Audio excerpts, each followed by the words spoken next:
Bismillahirrahmanirrahim. Assalamualaikum warahmatullahi wabarakatuh. Perkenalkan, saya Nusa Septiana Anindita, dosen program studi bioteknologi Fakultas Sains dan Teknologi Universitas Aisyah Yogyakarta. Pada kesempatan kali ini, saya akan menyampaikan terkait rencana pembelajaran semester atau RPS mata kuliah analisis biomolekul yang saya ampu. Video ini dibuat untuk memenuhi salah satu persyaratan bidang pengajaran pada sertifikasi dosen tahun 2021. Rencana pembelajaran semester atau RPS mata kuliah analisis biomolekul dimulai dari identitas mata kuliah.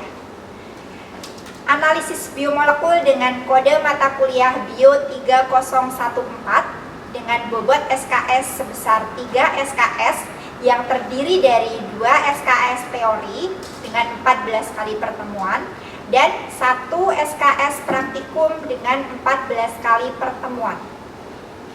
Mata kuliah ini merupakan mata kuliah dengan tim teaching, di mana saya Nusa Septiana Anindita selaku koordinator mata kuliah analisis biomolekul dengan Bapak Arif Bimantara sebagai teaching.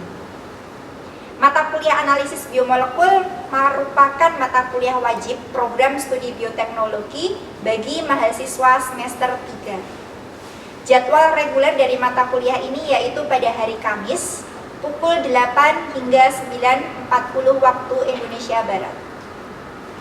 Mata kuliah analisis biomolekul merupakan mata kuliah yang memberikan pemahaman dan penguasaan tentang konsep dan teknik dasar dalam melakukan analisis suatu biomolekul berbasis molekuler. Bahan kajian dari mata kuliah ini terdiri dari 4 bahan kajian. Yang pertama, yaitu ruang lingkup dan konsep analisis biomolekul. Bahan kajian yang kedua terkait analisis biomolekul pada materi genetik yaitu DNA, dilanjutkan dengan analisis biomolekul pada materi genetik RNA. Untuk bahan kajian yang keempat yaitu perkembangan teknologi analisis biomolekul. Kemampuan yang diharapkan selama mahasiswa mengikuti mata kuliah ini selama 1 semester terdapat 7 capaian pembelajaran. Yang pertama, mahasiswa mampu memahami konsep dasar dalam melakukan analisis biomolekul ditinjau dari sains dalam Islam. Yang kedua, mahasiswa mampu menjelaskan bagaimana prinsip dan prosedur dalam melakukan isolasi materi genetik baik DNA maupun RNA. Selanjutnya, setelah melakukan prosedur dalam mengisolasi, mahasiswa juga mampu menguji hasil isolasi melalui tingkat kemurnian dari materi genetik DNA dan RNA baik secara kualitatif. Capaian pembelajaran yang ketujuh, mahasiswa mampu melakukan kajian, menyampaikan kembali sesuai argumentasinya berdasarkan case study terkait pengembangan teknik analisis biomolekul di bidang pertanian dan kesehatan. Selama 1 semester ini, mahasiswa akan memperoleh beberapa materi pembelajaran sebanyak 14 materi pembelajaran terbagi menjadi 7 materi pembelajaran sebelum ujian tengah semester dan 7 materi pembelajaran setelah ujian tengah semester.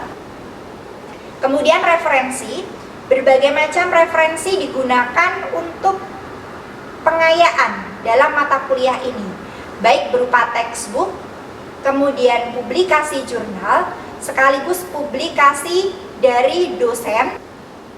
Kemudian untuk sistem pembelajaran, ada 2 macam sistem pembelajaran yang digunakan. Yang pertama, secara sinkronus melalui aplikasi Zoom, kemudian secara asinkronus melalui Lensa Unisa Yogyakarta. Kemudian, untuk memfasilitasi mahasiswa agar memperoleh dan memenuhi adanya capaian pembelajaran yang telah ditentukan selama 1 semester, mahasiswa, dosen memiliki metode yang digunakan selama perkuliahan. Beberapa metode yang digunakan yaitu yang pertama ada small group discussion, case-based learning, discovery learning, self-directed learning, cooperative learning, collaborative learning, dan contextual learning. Sebagai bentuk assessment, menilai mahasiswa selama 1 semester ini, dalam RPS ditentukan sistem penilaian menggunakan 2 bentuk. Yang pertama yaitu tes, yang kedua adalah non-tes. Kemudian untuk menilai hasil akhir ditentukan adanya pembobotan penilaian yang terdiri dari 4 komponen. Yang pertama yaitu tugas sebesar 20%, kemudian kemampuan dalam soft skill kompetensi laboratorium yaitu dalam praktikum sebanyak 27%, kemudian ujian teori yang terbagi menjadi 2, UTS dan UAS masing-masing sebesar 26,5%.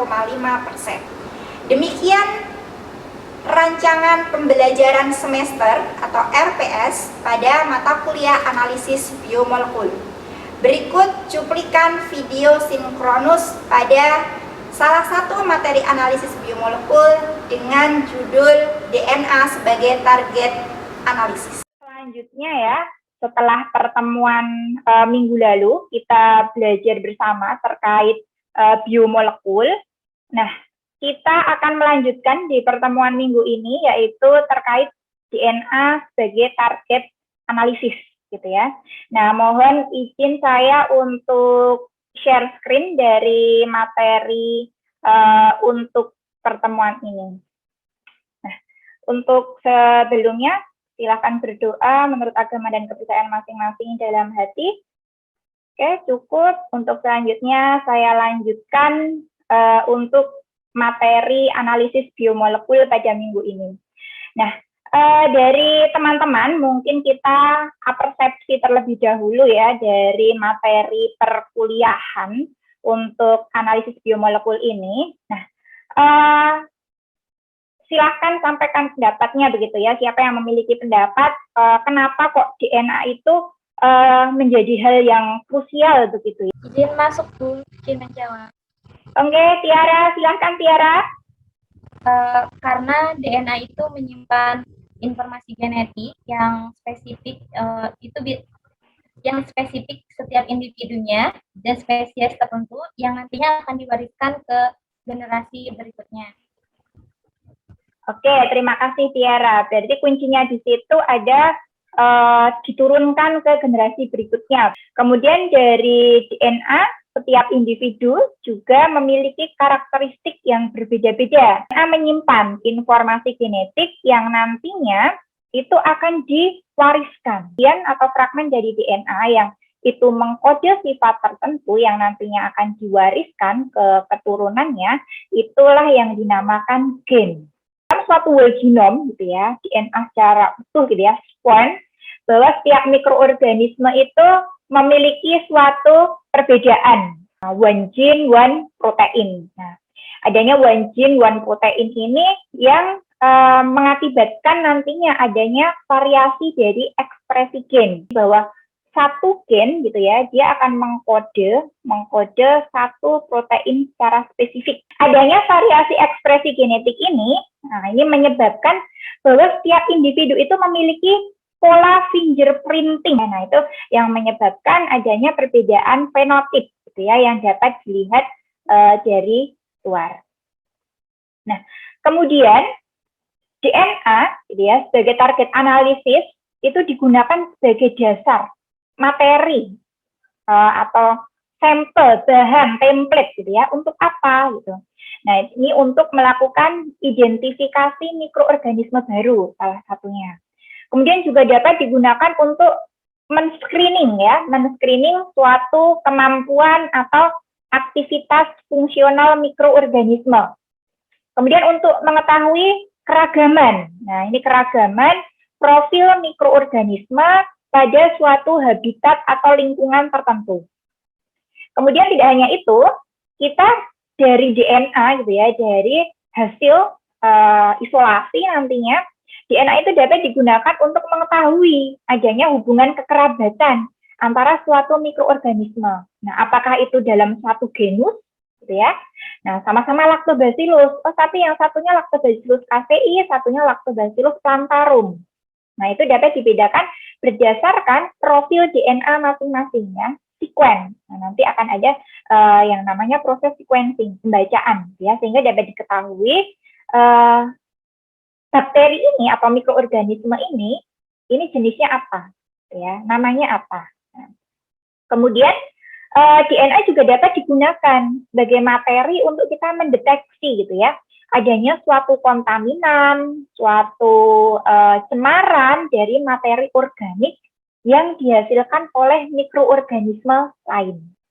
Nah, kemudian, ini ada letak DNA, ya, letak DNA. Ini kalau dilihat dari gambarnya, begitu ya. Ini dari gambar yang tersaji. Ini ada sel tumbuhan, kemudian ada sel hewan, dan ada bakteri. Nah, dari letak DNA ini, gitu ya.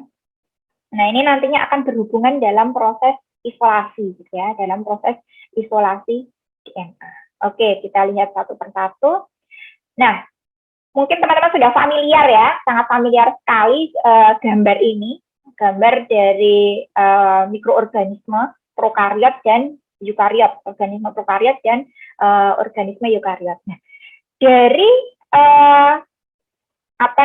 morfologinya ini, kiranya teman-teman bisa menyampaikan pendapat begitu, letak DNA antara prokariot dan eukariot ini bedanya ada di mana toh? Tuh.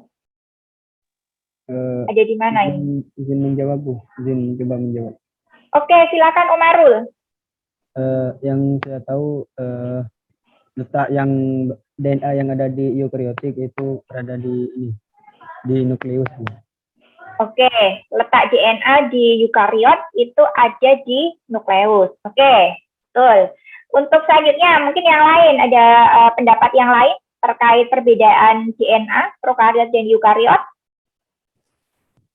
Saya, Bu, izin masuk. Oke, Alja, silakan Alja. Kalau sel prokariotik itu DNA-nya berada di daerah nukleoid, sedangkan sel eukariotik itu DNA-nya terletak di nukleus, seperti itu, Bu.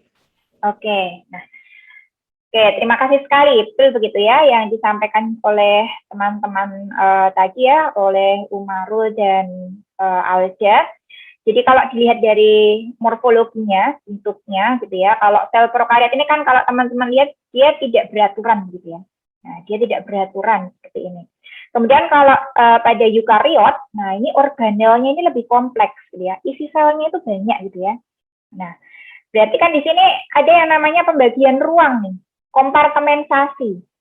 Oh, DNA ada di mana? Oh, di nukleus, tadi yang sudah disampaikan Umarul. Oh, kemudian ada organel yang untuk sintesis protein, di mana? Oh, ada di ribosom. Untuk sintesis energi, oh ada di mitokondria, gitu ya. Nah, artinya berarti di situ sudah ada penempatan khusus, gitu ya, pembatas untuk nantinya melakukan isolasi DNA antara organisme prokariot dengan eukariot itu berbeda. Ada sel tumbuhan, nah ini dia lebih rigid ya, karena ada komponen dinding sel. Nah, ini yang nantinya perlu treatment tersendiri dalam proses isolasi, terutama tahapan lisis. Nah, setelah kita tahu begitu ya letak DNA, gitu ya. Nah, kita juga harus memahami DNA itu punya komponen, punya penyusun, ya, punya komponen yang nantinya ini juga akan berpengaruh dalam tahapan analisis, gitu ya, dalam proses analisis biomolekul dalam hal ini. Nah, komposisi DNA itu ada apa saja, ya? Nah, ini komposisi DNA ada 3 komponen, gitu ya. Mulai dari fosfat, kemudian gulanya adalah gula deoksiribosa. Nah, dari namanya kan DNA itu adalah deoksiribonukleik acid, gitu ya. Jadi gulanya adalah gula deoksi. Kemudian basa, nah ini basa nitrogen. Ini terdiri dari purin dan pirimidin. Ya, basa golongan purin dan pirimidin. Di mana kedua kelompok basa nitrogen ini pasti akan selalu berpasangan. ya. Jadi tidak mungkin pirimidin itu akan berpasangan dengan sesamanya. Begitu pula sebaliknya, purin dengan purin. Nah, tetapi dia akan berpasangan purin pirimidin, gitu ya. Nah, basa nitrogen apa saja yang ada di dalam DNA, gitu ya. Nah, ini kalau untuk basa yang golongan purin ya, kelompok purin, ini ada adenin dan guanin. Kemudian untuk pirimidin, ini ada sitosin dan timin. Nah, urasil itu masuk dalam golongan pirimidin, salah satu kelompok pada basa kelompok pirimidin, tetapi ini hanya terdapat pada RNA saja. Nah, itu yang membedakan. Kemudian selain basa urasil yang tidak ada di DNA, perbedaan antara DNA dan RNA ini terletak pada gulanya. Gula DNA dan gula dari RNA sama-sama gula pentosa, ya, atom chain-nya 5, ya, pentosa. Tetapi kalau pada ribosa, gulanya adalah gula ribosa. Nah, sedangkan kalau DNA deoksi. Nah, ini berarti di sini pada karbon C nomor 2 di sini tidak memiliki O gitu ya, tidak ada O di sini. Nah, deoksiribosa gitu. Nah, komponen DNA inilah yang nantinya akan menyusun DNA menjadi struktur double helix, gitu ya. Struktur DNA yaitu double helix. Nah, mungkin sampai di sini ada yang ingin ditanyakan terlebih dahulu? Ibu Nisa izin bertanya. Oke, silakan Nisa. Kenapa ya Bu, DNA itu bisa digunakan untuk melihat profil mikroorganisme? Dan juga tahapan-tahapan apa saja sih yang digunakan untuk mengidentifikasi suatu profil mikroorganisme itu sendiri, Bu? Terima kasih. Oke, terima kasih Nisa ya atas pertanyaannya. Jadi kenapa kok DNA itu digunakan ya, dapat digunakan untuk mengidentifikasi suatu mikroorganisme tertentu dan tahapannya itu seperti apa gitu ya. Nah, tahapannya ya jelas panjang gitu ya, karena setiap mikroorganisme juga memiliki treatment yang berbeda-beda. Kemudian kalau kenapa kok DNA itu dapat digunakan untuk identifikasi, jadi seperti yang sudah disampaikan oleh teman-temanmu tadi, bahwa memang DNA itu kan dia sebagai penentu sifat ya.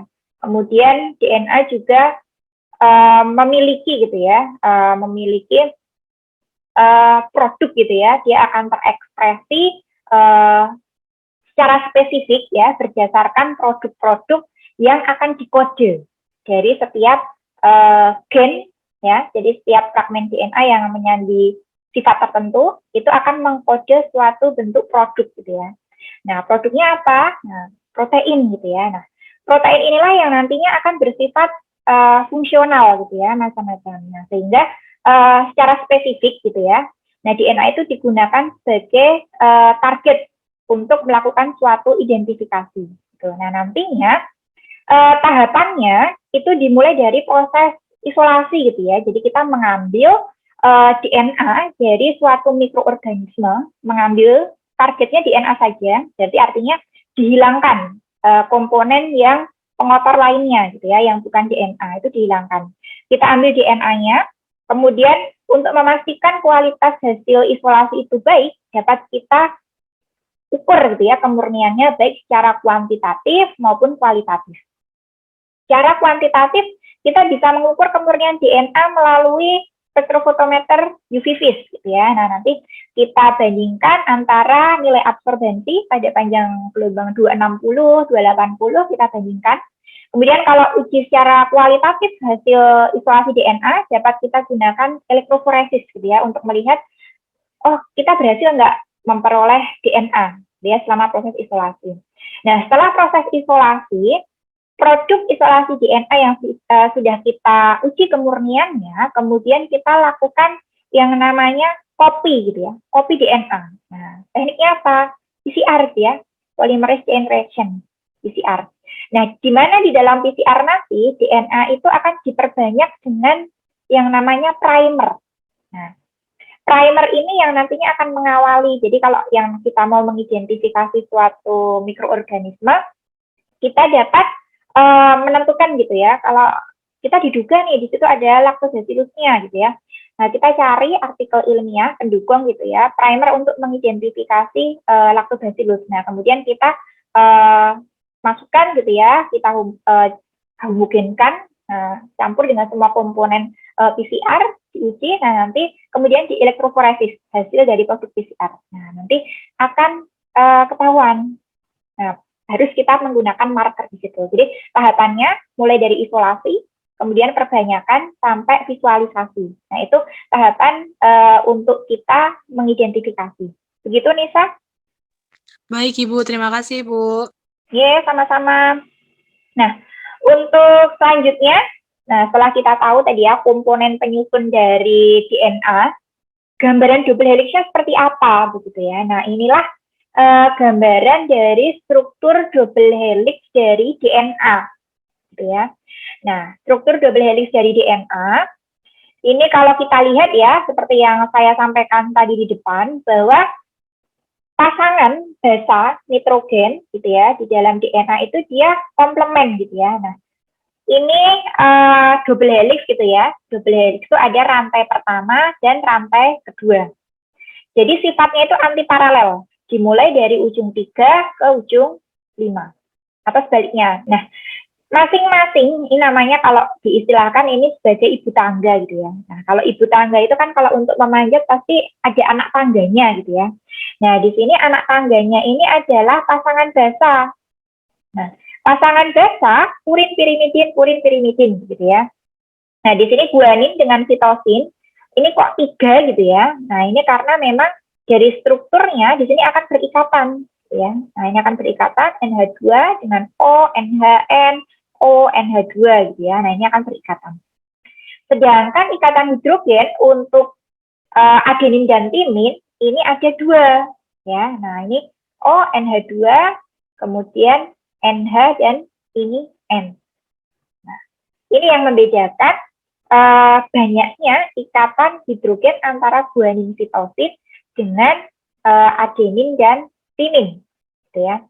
Nah, kemudian selain ikatan hidrogen yang menyusun struktur DNA, di sini ada ikatan yang menyusun antara nukleotida 1 dengan nukleotida yang lainnya, antara gula fosfat dari nukleotida 1 dengan nukleotida yang lain. Nah, baik pada rantai yang paralel maupun anti paralel. Jadi 5 aksen ke 3 aksen, kemudian 5 aksen ke 3 aksen yang arahnya berkebalikan. Nah, ikatan yang menghubungkan ya pada ibu tangga ini dari basa fosfat dari nukleotida 1 dengan yang lain, ini namanya adalah ikatan fosfodiester. Ya, nah jadi ada 2 macam ikatan yang membentuk struktur DNA itu menjadi double helix ya. Ikatan yang menghubungkan ibu tangga ini, ibu tangga kanan dan kiri, ini adalah ikatan fosfodiester. Sedangkan ikatan yang menghubungkan anak tangga antar sesama basa, purin dan pirimidin, ini adalah ikatan hidrogen. Nah, adanya perbedaan jumlah ikatan hidrogen antar komplement basa, ya, pada kandungan gizi dari suatu sekuen DNA, ini nantinya akan berdampak ya pada proses kalau nanti kita akan bekerja pada teknik atau metode PCR gitu ya, teknik PCR. Di sini kita akan memerlukan proses denaturasi suhu yang lebih tinggi. Oke, ini ya ikatan guanin dengan sitosin ini ada 3 ya, 3 ikatan hidrogen. Nah, ini yang menyebabkan jumlah ikatan hidrogen yang banyak ini membutuhkan effort suhu yang lebih tinggi untuk daripada kita melepaskan 2 ikatan hidrogen saja, gitu ya. Nah, dari struktur DNA ini, nah nanti yang akan mempengaruhi dalam kita melakukan teknik analisis biomolekul, gitu ya. Nah, harus berapa nih suhu denaturasi untuk proses PCR, berapa lama durasinya, dan lain sebagainya. Itu butuh optimasi. Nanti akan kita bahas di pertemuan selanjutnya terkait teknik PCR. Kemudian kita berlanjut ke karakteristik fisik. Nah, ini yang paling penting dari DNA ya, bahwa berdasarkan karakteristik fisik yang dimiliki oleh DNA ini yang menjadi dasar nantinya dalam proses isolasi DNA, gitu ya. Nah, karakteristik fisik apa saja yang dimiliki oleh DNA, gitu ya? Nah, pertama mulai dari DNA itu dia menyerap, gitu ya, pada panjang gelombang 260 nanometer. Nah, ini yang menyebabkan gitu ya bahwa sebenarnya DNA itu ketika diisolasi ini dapat diukur kemurniannya. Nah, dengan apa? Ya dengan UV vis tadi, UV vis spektrofotometer, DNA itu dapat menyerap panjang gelombang 260 nanometer. Nah, ini yang mengakibatkan DNA dapat dikuantifikasi. Nah, kemudian DNA juga larut air. Nah, sehingga nanti ketika proses resuspensi gitu ya, DNA akan dilarutkan gitu ya, akan dicicip gitu dengan yang namanya free water nuklease. Free water nuklease ya, jadi bebas nuklease. Kemudian DNA itu juga memiliki sifat fisik atau karakteristik fisik itu terpresipitasi. Nah, ketika ada alkohol, jadi dia mengendap gitu ya ketika ditambahkan dengan alkohol. Nah, ini yang mendasari nantinya dalam proses isolasi DNA untuk memisahkan, menghilangkan dari pengotor yang lain, DNA itu dapat diendapkan dengan menggunakan alkohol. Nah, terpresipitasi. Golongan alkohol banyak, contohnya bisa etanol, gitu ya. Kemudian DNA ini juga bermuatan negatif. Nah, adanya DNA yang bermuatan negatif ini menyebabkan DNA ini bisa dilihat kualitasnya secara visual lewat elektroforesis gitu ya. Jadi DNA itu akan bergerak dari muatan negatif ke muatan positif. Nah, kemudian DNA juga menjadi pusat kendali. Nah, ini yang mendasari bahwa DNA ini dia menjadi target analisis gitu ya untuk kerja ke arah molekuler. Nah, kemudian karakteristik fisik DNA yang memiliki suhu melting tertentu, suhu annealing, suhu melting itu suhu leleh gitu ya. Jadi dari DNA yang awalnya double helix itu menjadi single. Nah, pecah gitu ya, dinaturasi. Kemudian annealing. Nah, ini juga terutama dalam siklus PCR gitu ya. Nah, annealing ini adalah setelah DNA yang dia double helix, kemudian mengalami denaturasi, melting, dia akan terbuka gitu ya. Nah, dia menjadi single. Nah, kemudian setelah sampai ke suhu annealing dengan adanya primer, komponen PCR tadi, primer tadi akan menempel. Nah, dia akan menempel dengan basa komplement dari DNA. Jadi primer itu sekuennya pendek gitu ya. Dia sebagai awalan untuk melakukan copy. Nah, setelah primer nempel, kemudian dia akan diperpanjang gitu ya, akan diperbanyak dengan DNA polimerase.